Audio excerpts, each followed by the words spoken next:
Hello hi नमस्ते आदाब स्वागत करता हूं मैं आपके अपने YouTube चैनल जेडीएस एजुकेटर पर। पिछली क्लास में हमने पढ़ा था मौलिक अधिकार के बारे में। एक हमने मौलिक अधिकार पढ़ा था समानता का अधिकार। अब हम बात करेंगे स्वतंत्रता के अधिकार पर। अगर इसके आर्टिकल की बात करें तो ये आर्टिकल अनुच्छेद 19 से लेकर 22 तक क्या है, स्वतंत्रता का अधिकार है। हम देखेंगे इसमें 19 आर्टिकल 19 क्या कहता है। आर्टिकल 19 कहता है कि प्रत्येक व्यक्ति को विचार और अभिव्यक्ति की आजादी है, यानी कि फ्रीडम ऑफ स्पीच। ठीक है। और क्या कहता है कि भारत के किसी भी भाग में रहने, व्यवसाय करने, घूमने का अधिकार है। यानी ये अधिकार हमें कौन देता है, तो आर्टिकल 19 हमें ये अधिकार देता है कि भारत के किसी भी भाग में हम रह सकते हैं, व्यवसाय कर सकते हैं, घूम सकते हैं। ठीक है। और प्रत्येक व्यक्ति को भारत के किसी भी भाग में काम करने का अधिकार है। ठीक है। आप किसी भी राज्य में काम कर सकते हैं। कोई आपसे ये ना कहेगा कि आप अलग राज्य से हैं तो आप यहाँ पर काम नहीं कर सकते, क्योंकि ये आपका फंडामेंटल राइट्स है जो कि अनुच्छेद 19 में दिया हुआ है। ठीक। फिर बात करते हैं और आप क्या कर सकते हैं। अनुच्छेद 19 के अंतर्गत सभा कर सकते हैं और संगठन भी बना सकते हैं। आपने देखा होगा कि जगह जगह पे लोग क्या करते हैं, संगठन बनाते हैं, मीटिंग करते हैं। हाँ, बशर्ते एक चीज का ध्यान होना चाहिए कि जब भी आप सभा और संगठन बनाएं तो शांतिपूर्ण, यानी कैसा होना चाहिए, पीसफुल होना चाहिए, शांतिपूर्ण होना चाहिए। ठीक है, शांतिपूर्ण। ठीक। सभा और संगठन कैसे होना चाहिए, शांतिपूर्ण होना चाहिए। किसी भी तरह का उसमें कोई समस्या उत्पन्न ना हो जाए, उसे देखते हुए हमें ये ख्याल रखना है। फिर बात करते हैं, हम बात करते हैं इसमें हमने ए देखा, फिर बी की बात करते हैं। बी क्या कहता है कि किसी भी व्यक्ति को तभी गिरफ्तार किया जाएगा जब उसने कोई कानून तोड़ा होगा। ठीक है। अगर आर्टिकल की बात करें तो ये आर्टिकल 20 में ये बात कही गई है कि किसी व्यक्ति को तब तक गिरफ्तार नहीं किया जाएगा जब तक उसने कानून न तोड़ा हो। इसे क्या कहता है इंग्लिश में, प्रिवेंशन फ्रॉम द डिटेंशन कहते हैं। ठीक। सी देखते हैं और आगे क्या कहता है अनुच्छेद 19 कि प्रत्येक व्यक्ति को जीवन का अधिकार है। ठीक है। अगर इसके आर्टिकल की बात करें तो ये आर्टिकल क्या है, 21 है, जिसे हम कहते हैं प्राण एवं दैहिक स्वतंत्रता। यानी कि जीवन का जो अधिकार है, जीवन के अधिकार से क्या मतलब है, जीवन के अधिकार से मतलब है कि जीवन जीने के लिए जो न्यूनतम आवश्यकताओं की पूर्ति, यानी कि रोटी कपड़ा मकान जैसे जो हमारी मूलभूत जो जरूरतें हैं उनकी क्या करना, पूर्ति करना। और क्या होना चाहिए, गरिमामय जीवन, यानी डिग्निटीफुल लाइफ। नेक्स्ट बात करते हैं अनुच्छेद 21 ए की बात करते हैं। अब एक चीज समझते हैं कि जीवन के अधिकार में ही क्या आता है, आपका शिक्षा का अधिकार आता है। ठीक है। यानी कि अनुच्छेद 21 से क्या देता है, कैसा अधिकार देता है, तो शिक्षा का अधिकार देता है, राइट टू एजुकेशन। अगर हम बात करें यह अनुच्छेद 86वां संविधान संशोधन, यानी कि 86वां संविधान संशोधन 2002 में संविधान में जोड़ा गया था। पहले ये नहीं था, फिर बाद में इसे शिक्षा के अधिकार को जीवन के अधिकार के साथ जोड़ा गया। ठीक है। फिर आगे समझते हैं इसी में बात क्या कही गई है, ये बात कहा गया है। थोड़ी सी और बात एक समझ लेते हैं कि 2009 में 2009, ठीक है, आरटीई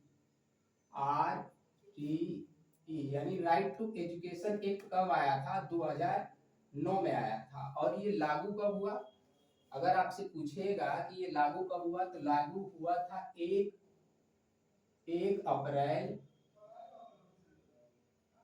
2010 को लागू हुआ। तो कितने क्वेश्चन बनते हैं जीवन के अधिकार से, कि जीवन के अधिकार में क्या आता है, शिक्षा का अधिकार आता है। इसको 86वां संविधान संशोधन 2000 में इसे संविधान में जोड़ा गया। कब पास हुआ था, आरटी एक्ट कब आया था, 2009 में आरटी एक्ट आया था। लागू कब हुआ था, तो 1 अप्रैल 2010 को लागू हुआ था। इसी में क्या कहा गया कि 6 वर्ष से 14 वर्ष तक के बच्चे को निःशुल्क एवं अनिवार्य शिक्षा प्रदान कराना। ये किसमें है, तो अनुच्छेद 21A में शिक्षा के अधिकार में ये बात कही गई है, ठीक है। फिर बात करते हैं 21 में ही हम बात करते हैं कि जीवन के अधिकार के ही तहत, यानी जीवन के अधिकार के ही तहत क्या आता है, आजीविका का अधिकार, ठीक है।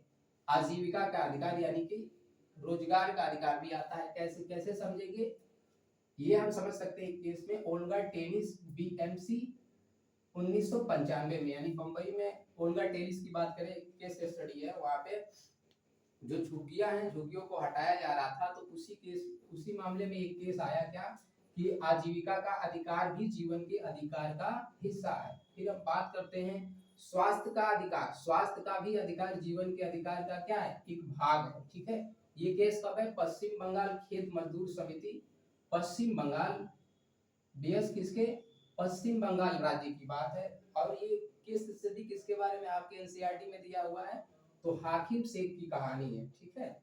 फिर आगे समझते हैं स्वास्थ्य यानी कि स्वच्छ हवा, साफ पानी का भी अधिकार आपके जीवन का अधिकार का हिस्सा माना जाता है, ठीक है। ये केस कब आया था, तो सुभाष कुमार बीएस, बिहार राज्य, यानी कि इस केस में ये कहा गया कि स्वच्छ हवा, साफ पानी का भी अधिकार क्या है, जीवन के अधिकार का हिस्सा है। यानी 1991 में सुभाष कुमार, बिहार राज्य, 1991 की बात है, ठीक। अब हम नेक्स्ट समझते हैं शोषण के विरुद्ध अधिकार। शोषण के विरुद्ध के अधिकार की बात करें तो इसका जो आर्टिकल है अनुच्छेद 23 से 24 में वर्णित है, ठीक है। ये क्या कहता है कि प्रत्येक व्यक्ति को शोषण से मुक्ति प्राप्त करने का अधिकार है, यानी शोषण से क्या मुक्त हो। और कैसे शोषण, यानी बधुआ मजदूरी, मानव तस्करी। मान लीजिए आप किसी व्यक्ति को क्या कर लिया आपने, ऐसे समझते हैं कि पहले के लोग क्या करते थे कि जब कर्ज पे चले जाते थे, मान लीजिए किसी धन्ना सेठ से उन्होंने कर्ज ले लिया और कर्ज न चुकाने की वजह से वो उनके यहाँ काम करते थे, और वो काम जो है निरंतर पीढ़ी दर पीढ़ी करते चले आते थे, क्योंकि उस पैसे को पे नहीं कर पाते थे। तो वहां वो उस चीज को हम लोग क्या कहते थे, बधुआ मजदूर कहते हैं। किसी के यहाँ क्या करना, काम करना। अगर आप किसी से पैसे ले लिए और पैसा आप चुका नहीं पा रहे, तो आप उसके यहाँ क्या हो गए, बधुआ हो गए। आपने माउंटेन द माझी मूवी देखा होगा, उसमें जो नवाजुद्दीन सिद्दीकी के पापा के रोल किए हैं, वो क्या करते थे, किसी के यहाँ क्या करते थे, काम करते थे। और उसने ये कहा कि अब मेरा बेटा भी आपके यहाँ काम करेगा। क्यों, ये बात इसलिए हुई थी कि उसने कर्ज लिया था वहां पर। तो एक तरीके से ये बधुआ मजदूर से भी क्या करता है, मुक्ति दिलाता है, यानी आप उसके साथ क्या हो रहा है, आपके साथ शोषण हो रहा है। तो ये अनुच्छेद 23 से लेकर 24 में इसकी बात की गई है, यानी शोषण के विरुद्ध अधिकार, ठीक।